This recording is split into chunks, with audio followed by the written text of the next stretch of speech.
Ayan, saan nagkakaroon dito ng normative influence? Palagi nilang sinasabi mga ka-learners na impeachment naman ito. No, hindi kailangan maging stricto kasi nanonood ang mga tao, tinitingnan ng mga tao dito.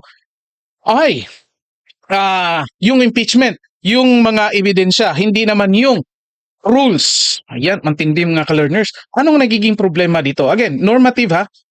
Ito yung hinahabol. Itong siniserve nila ang anong tawag natin dyan? Kunwari kagustuhan ng mga tao. Di ba?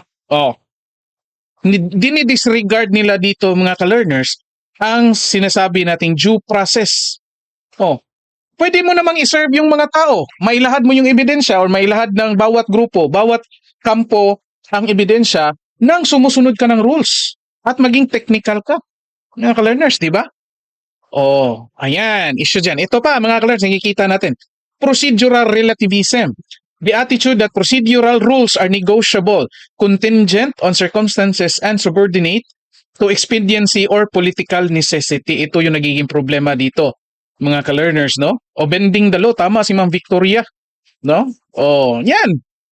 Kasi, nako, mga ka-learners, ito, procedural relativism. Susunod lamang sila sa procedure kung, anong tawag natin dyan? Advantage or pabor sa kanila, mga ka-learners. Okay? Di ba? Kapag hindi naman pabor sa kanila, magbendalo na sila. Tignan nyo. May nagiging pattern na ito ha. Ito yung totoong pattern mga ka-learners. Hindi yung pinagsasabi ni Melvin Matibag dyan na may pattern of violence. Hindi. Again, pinag-usapan na natin yun. Minsan lang nangyari na sinasabi na kaagad na pattern. Ito, grupo ng majority senators, pattern talaga. Bakit? Tignan ninyo. Kapag debate sa plenaryo, kapag hindi nila kaya, nagwo-walk out, isa. Pangalawa, kahit 12 lang sila, dineclare nila na may quorum, may majority. Di ba? Pangalawa, pattern yan. Tapos, hindi, ang pagitan sa behavior na pinakita, hindi taon ang diferensya. Linggo lang mga ka-learners, yung iba nga, pasok sa isang linggo. Pangatlo, nagpili ng ibang presiding officer. Hindi sinunod yung rules na dapat yung Senate President yung presiding officer. Pangatlo. Pang-apat, ito. Magbendalo. Hindi susunod sa technicalities, hindi susunod sa tamang procedure. Iyan yung pattern. Recurrent mga ka-learners. Pabalik-balik yung behavior. Ito yung dapat titignan. Again, procedural relativism. Ano pa nakikita natin dito? Ito, expediency bias. The systematic prioritization of short-term gains or quick solutions even if it means compromising rules, ethics, or institutional integrity. Di ba? I think malinaw yan, mga ka-learners. I-check nyo kung saan nangyari ito. Yan, yung pag-decide nila immediately.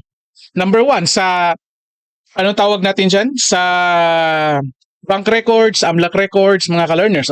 Pinagdidebate pang dalawa, pero may desisyon na naman pala. Kasi, short-term gains ito. Lalong-lalo na on the part of majority. Sabi ko nga last time, kasi maraming nagsabi, ang galing daw ni Jokno. Sabi ko nga, kahit hindi pa magsalita si Jokno dyan, kahit sabihin pa ni Jokno, sige, ikaw po salita ka lang ng salita dyan, sagot ka lang ng sagot dyan. Bakit? Nananalo pa rin sila.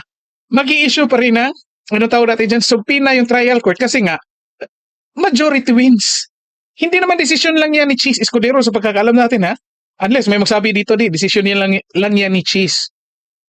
Ang pahayag kasi, desisyon ng trial court. Ibig sabihin, sa caucus nila, nagbotohan na yan sila. Mga ka-learners. Kaya sabi natin, kahit tatayo lang yan si Chechil Jokno, mag-i-issue pa rin yan. Ayan mga ka-learners, short-term gains for political advantage lamang ito, mga ka-learners. They compromise ethics, institutional integrity. They compromise rules, mga ka-learners. Di ba? At ano pa? Tingnan yung nangyari sa, ano ba yun? Kay Matibag. Anong ginawa?